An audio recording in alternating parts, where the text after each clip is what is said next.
The Pentagon says numerous failures led to the attack in Niger that left 4 U.S. soldiers dead. Army Sergeant LaDavid Johnson, Staff Sergeant Brian Black, Staff Sergeant Jeremiah Johnson, and Staff Sergeant Dustin Wright were killed in October following an ambush. It was the largest loss of American troops in Africa since the 1993 Black Hawk Down incident in Somalia.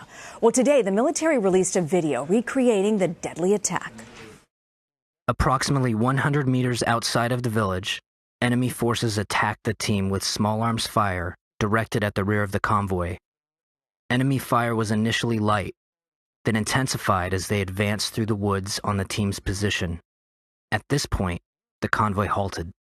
The team reported enemy contact to the Advanced Operating Base.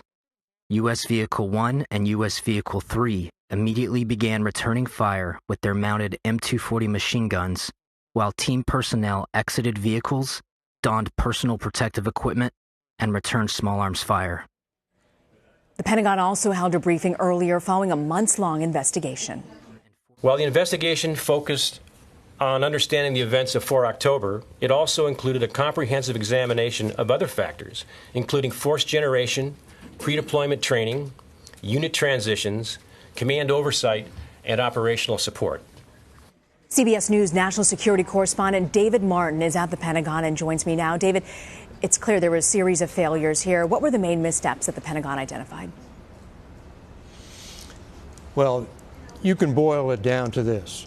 That team that went out on that patrol that day was not properly trained to conduct the kind of mission they were going out to accomplish, were not properly equipped to carry out that mission, and did not have the proper approval to conduct that mission.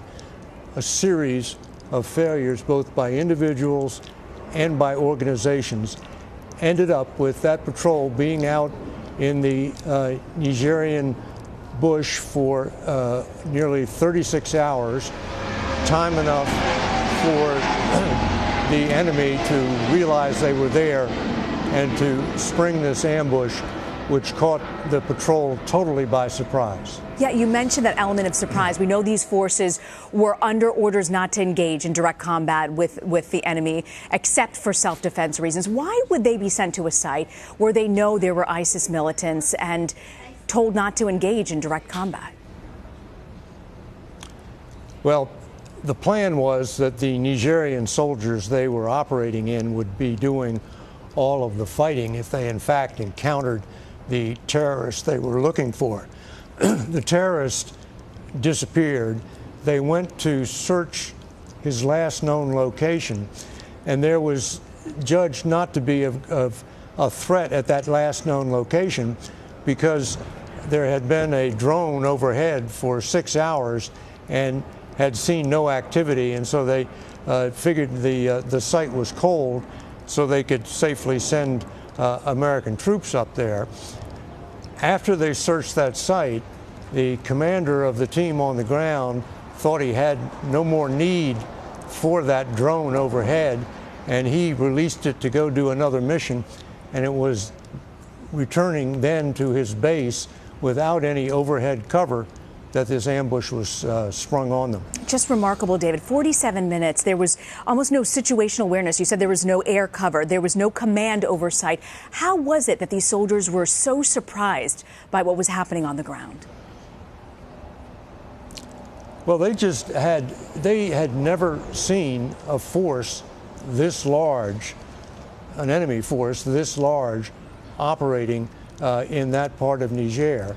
And they just weren't prepared for this kind of combat. They had been in country for only a month.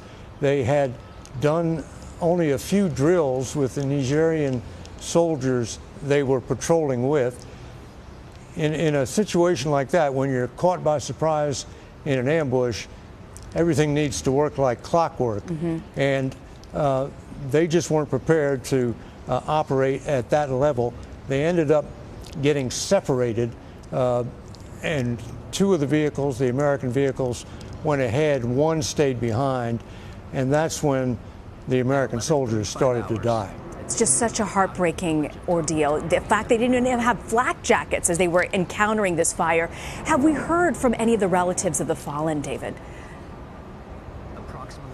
Well, I talked to a couple of them after they got their briefings on this investigation last week, and one of them pointed specifically to these failures in training of the soldiers even before they went over to Niger, and he felt that the Army just had not prepared these soldiers well enough to be put into that kind of position.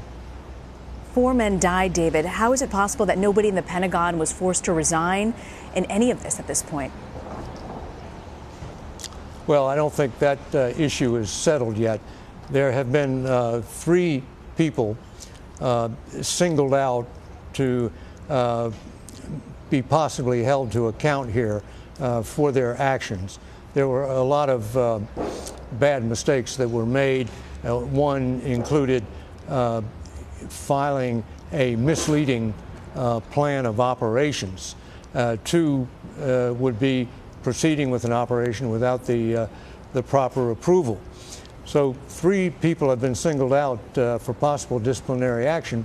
But the question is, was this whole operation, from the training back in the United States to their arrival in Niger to the actual conduct of the patrol, so sloppy, so poorly prepared that someone higher up the chain of command should be held responsible for these overall conditions, as opposed to the mistakes that the more junior officers made on the ground in Niger? But we should also point out, in addition to all these mistakes, it is very clear from looking at that video that those soldiers fought very bravely. When the 3 soldiers got cut off, 2 other soldiers volunteered to go back 200 yards through fields of fire in an attempt to get back to them. Sergeant David Johnson had to make his final stand after running for 900 yards in an attempt to escape the ambushers. Had to make his final stand behind a piece of thorn tree, and he was up against a vehicle that had a machine gun mounted on the back. David, I think this is just one of the most important stories that we've had to cover, because we forget about these guys, and you're making such a good point about how fiercely they fought to the very end. David, so grateful you've been following this story so closely. Our David Martin coming to us from the Pentagon. Sure thing.